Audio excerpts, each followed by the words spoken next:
You think cowboys rode into town with 6 bullets in their revolvers, ready for a legendary showdown, but that's actually a great way to end up with a permanent limp or a hole in your femoral artery.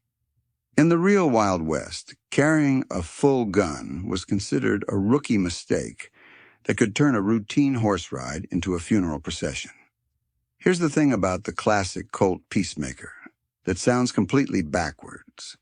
Filling that 6th chamber was like trying to carry a live grenade with the pin half pulled.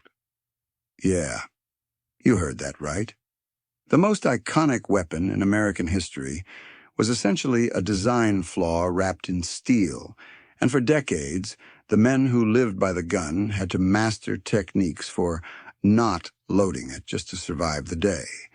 The problem was the firing pin, and it's a piece of physics that would make a modern safety inspector have a heart attack. On a vintage single-action revolver, the firing pin is literally part of the hammer, and when the hammer is down, that pin rests directly on the primer of the cartridge. There was no safety switch, no block, and no mercy. If you dropped your gun, or if your horse bucked, or if you just sat down too hard on a wooden bench, the impact would drive that pin straight into the bullet.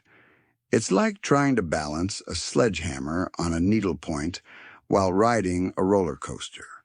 One wrong bump, and boom!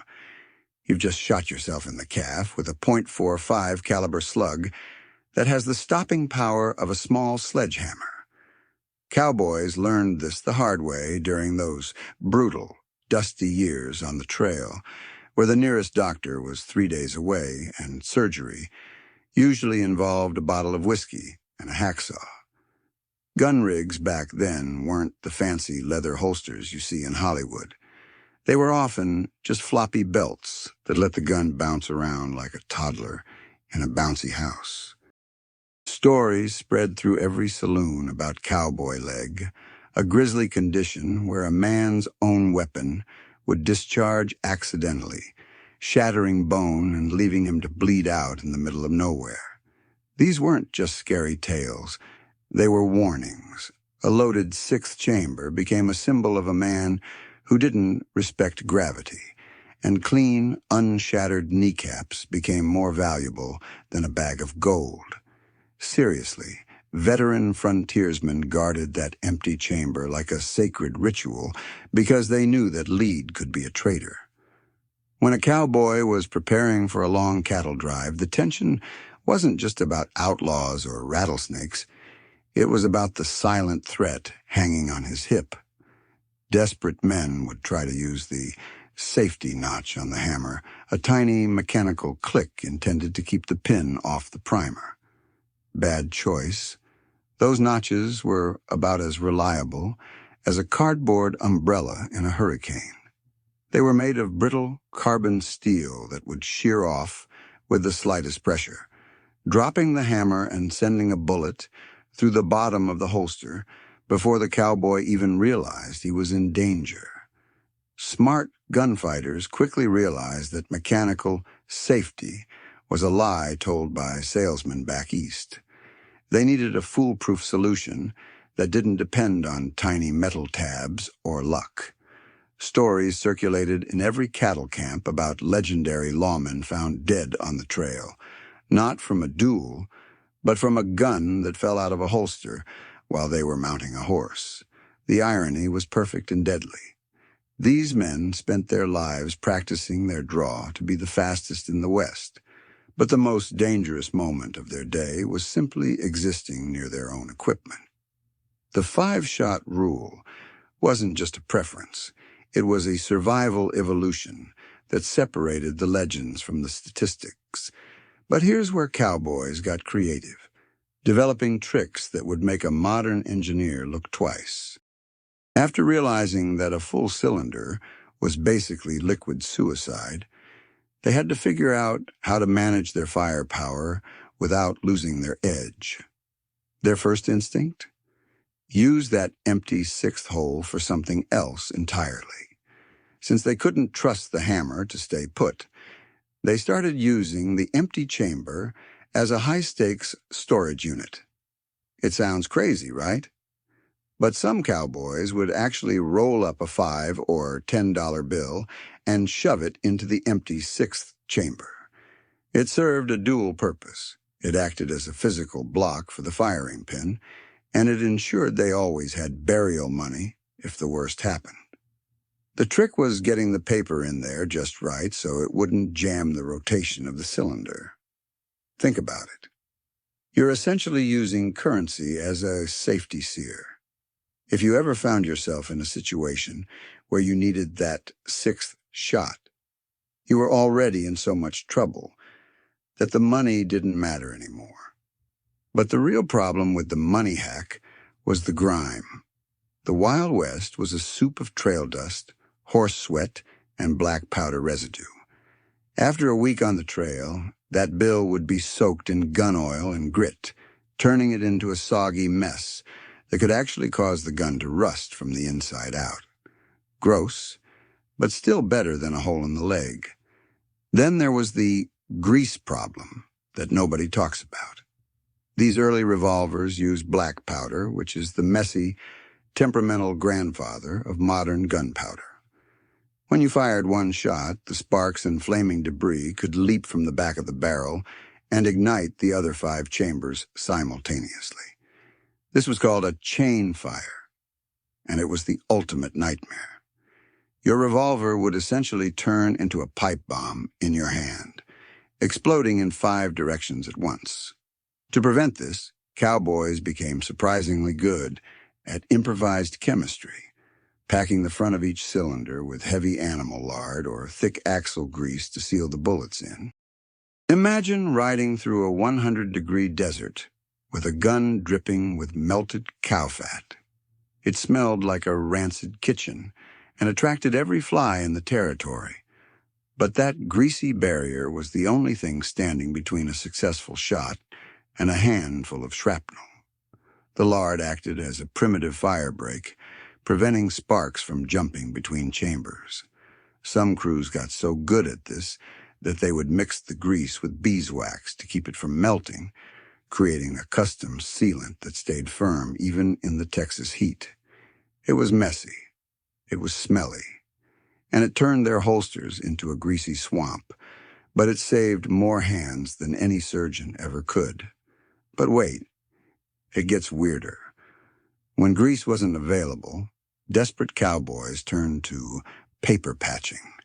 They would wrap each individual lead ball in chemically treated paper or thin bits of linen to create a tighter seal. It was like trying to perform origami with explosives, while your hands were shaking from adrenaline.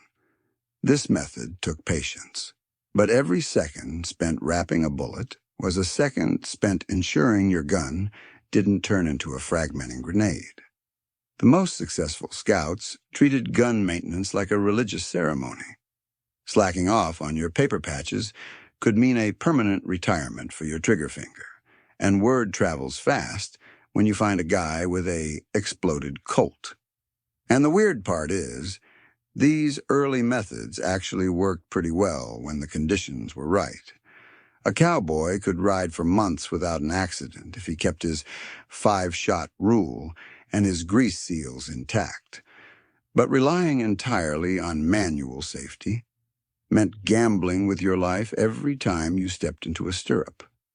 Unfortunately, the mechanical limits of 19th century steel were always lurking in the background.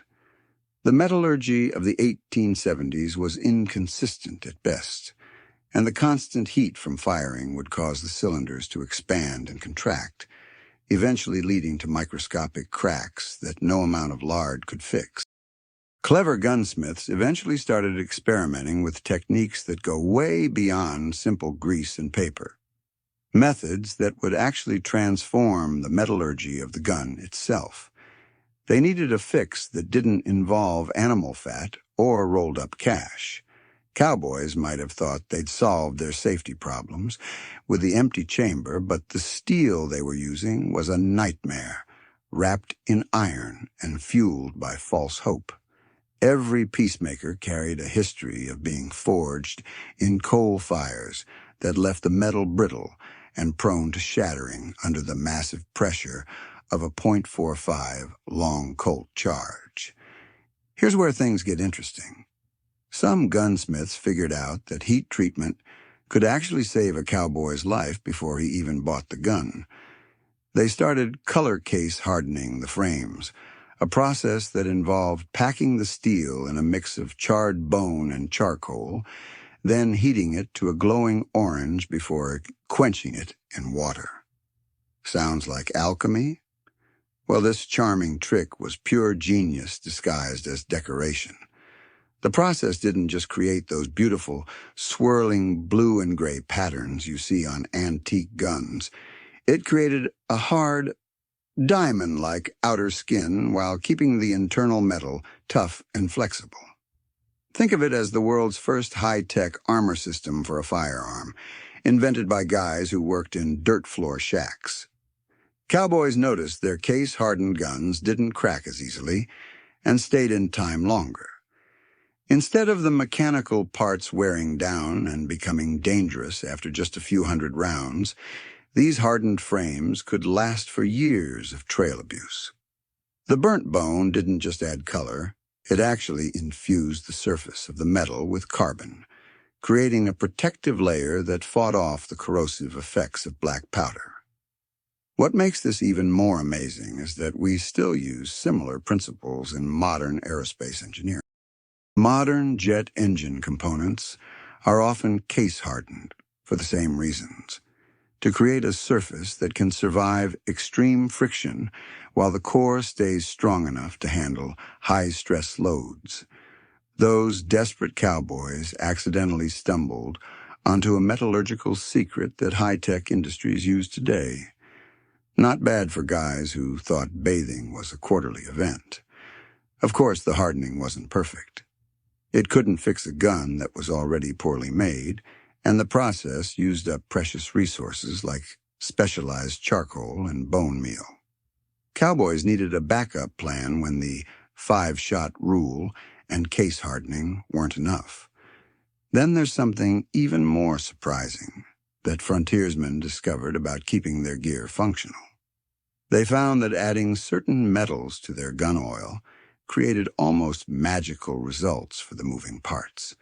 While cowboys were busy greasing their cylinders and praying their hammers didn't slip, some clever armorers discovered that mixing small amounts of lead or soft brass shavings into their lubricants could actually heal worn-out parts. It wasn't superstition. It was accidental engineering genius. Those tiny metal particles would fill in the microscopic pits and grooves worn into the trigger sear, making the action smoother and more predictable. Here's what happened. Cowboys noticed that guns used with dirty oils often had a more consistent trigger pull. The metal didn't grind as much, and the hammer didn't feel like it was dragging through a gravel pit. Makes sense, right? Well, they didn't know they were dealing with a primitive version of solid film lubrication. Lead and brass are softer than steel, so they act as a buffer, essentially plating the high-friction areas of the gun's internal clockwork.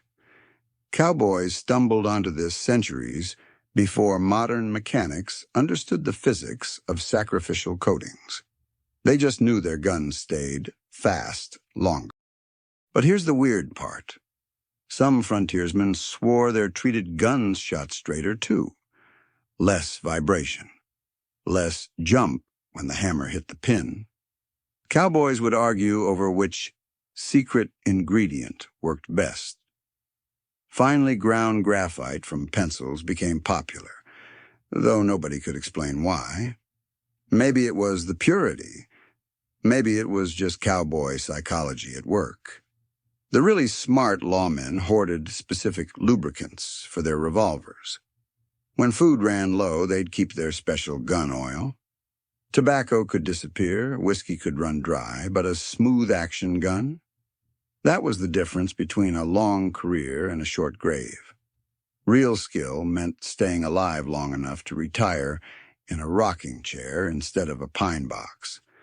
Then there's the practical side. Carrying 5 shots made it easier to clean the gun on the fly. Unlike modern firearms that are sealed and protected, a cowboy's revolver was an open invitation for every grain of sand in the Mojave. With the hammer resting on an empty chamber, the cylinder was slightly easier to remove for a quick wipe down. Cowboys could pop the cylinder out, blow out the grit, and have it back in the holster in seconds. It was maintenance at its finest, ensuring that when they finally did pull the trigger, the machine actually worked. Modern gun safety laws still reflect the lessons learned by those dusty frontiersmen. The transfer bar safety found in almost every modern revolver is just a high-tech version of the cowboy's empty chamber. It's a metal block that only moves into place when the trigger is fully pulled, preventing the accidental drop fires that plagued the 1800s. Those desperate cowboys accidentally discovered a safety standard that the $20 billion firearms industry uses today. Not bad for a group of men who thought sanitation was a suggestion. Of course, the empty chamber wasn't perfect. It couldn't fix a man who was already too slow or too panicked. Smart cowboys learned to start every day with a cold chamber. They wouldn't wait until they were in a high-stress situation to check their load. The empty hole trick spread through the frontier faster than gossip about a new gold strike. Marshals who ignored this method often found themselves dealing with self-inflicted wounds and embarrassed deputies. But even the empty chamber had its limits when a gunfight actually broke out. That's when cowboys needed something more dramatic than paper patches and grease. While 5 shots kept them safe from themselves, they still faced the ultimate nightmare, being outnumbered. That's when the craftiest shooters turned to what sounds like pure magic, the reloading rhythm. The process called fanning, or slip shooting, wasn't just for show. Cowboys had to get creative with how they manipulated the single-action mechanics to make up for their missing 6th shot. They would hold the trigger down and use their palm to fan the hammer, turning their 5-shot safety-first weapon into a rapid-fire machine. Simple in theory, but absolutely brutal in practice when you're being shot at. Legends like Wild Bill Hickok actually practiced a timed draw that allowed them to fire their 5 rounds with the precision of a modern semi-auto. His contemporaries thought he was a wizard until they realized his technique could save their lives during a bank robbery. The setup used a modified, short-stroke hammer that allowed the gun to fire with less movement. But here's where it gets dangerous. These modified rigs needed constant attention because one wrong move could cause the cylinder to skip, leaving the shooter with a click instead of a bang. Cowboys had to balance speed with mechanical reliability, essentially tuning their weapons like race cars. Talk about high-stakes mechanics. The fuel problem was massive, too. Every shot fired in a panic was a shot that couldn't be used for hunting or defense later. Some men got so desperate during long shootouts that they would start firing empty loads, just black powder and wadding, to create a smoke screen to escape. The smell must have been absolutely blinding. Then there's the speed issue nobody talks about. These homemade race guns wore out incredibly fast. We're talking maybe a few dozen rounds before the internal springs would snap. A gunfight with 3 outlaws needed every shot to count, and staying healthy enough to reload meant timing your shots perfectly.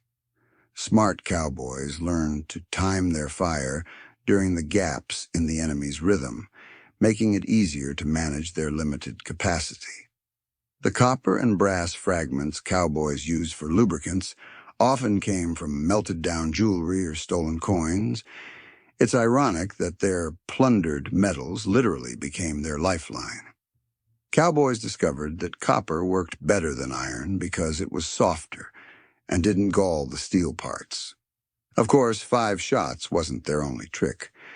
When lead ran low or ammo was scarce, they had to get even more creative with their survival methods. While the empty chamber and case hardening were clever solutions, cowboys didn't stop there. Desperate times called for desperate measures, and some frontiersmen got downright weird with their gun-saving tricks. The most popular backup plan? Carrying a second gun. Now, this wasn't about being a dual-wielder like in the movies. It was about the New York reload. Since reloading a Colt Peacemaker took about as long as cooking a steak, carrying a second 5-shot revolver was the only way to stay in the fight. Cowboys discovered that switching guns was faster than fiddling with a loading gate and a ramrod. This spare gun acted as a massive insurance policy, keeping them alive for longer stretches in hostile territory. Smart, right? But extra guns weren't the only weapon in their arsenal. Some cowboys swore by wax bullets for practice. They would fill their brass cases with paraffin wax instead of lead, allowing them to practice their draw and fire inside the bunkhouse without killing their friends or putting a hole in the roof. The wax's low impact didn't just prevent damage, it actually taught them trigger control without the distracting kick of a full load. Cowboys would also use dry fire practice with a piece of leather stuffed into the empty chamber to cushion the hammer. Anything to make their draw more mechanical and instinctive. It probably looked ridiculous, but it was better than being slow. Then there were the really desperate graveyard attempts at gun repair. Picture a cowboy trying to fix a broken mainspring using a piece of a corset stay or a shard of a buggy spring. Some men use bits of horseshoe nails as makeshift firing pins when theirs snapped off. Did it work? Sometimes. Was it pretty dangerous? Absolutely. The weirdest concoction had to be what some outlaws called snake oil for guns. This bizarre mix of kerosene, rendered fat, and whatever random herbs they could find was used to clean out the corrosive salts left by black powder. It probably smelled like a kerosene lamp at a BBQ, but it kept the rust away. Of course, not every experiment ended well. Some cowboys tried using overcharged loads by packing extra powder into the cylinder, thinking the extra power would give them an advantage. What they didn't know was that the metallurgy of the time couldn't handle the pressure. The cylinder would explode, sending steel shards into the shooter's face and chest. These hot loads slowly killed anyone who used them. Cowboys would get injured and confused without understanding why their improved ammo was actually a death sentence. The trial-and-error approach cost lives, but it also led to the birth of modern ballistics. Cowboys were basically floating laboratories on horseback, testing wild theories about weapon reliability while fighting for survival on the open range. While these makeshift solutions kept many men alive, the most innovative frontiersmen were already working on the next generation of gear. Some armorers were experimenting with techniques that went way beyond simple empty chambers and lard. They were building the foundations of modern safety culture, turning a dangerous piece of iron into a reliable tool of justice. In the end, the 5-shot rule wasn't just a quirk. It was a testament to human ingenuity in the face of a flawed machine. The most successful cowboys weren't just the best shots. They were the best at staying alive through innovation, determination, and a bit of empty chamber wizardry. They turned the deadliest flaw of the Wild West into a badge of the professional survivor. From the Cowboy Leg to the transfer bar, the journey of the 5-shot revolver is a story of how we learn to stop shooting ourselves and start mastering the tools that built a nation. And the weirdest part? We still leave that chamber empty in our spirits, respecting the danger of the tools we carry every single day. Chamber empty in our spirits, respecting the danger of the tools we carry every single day.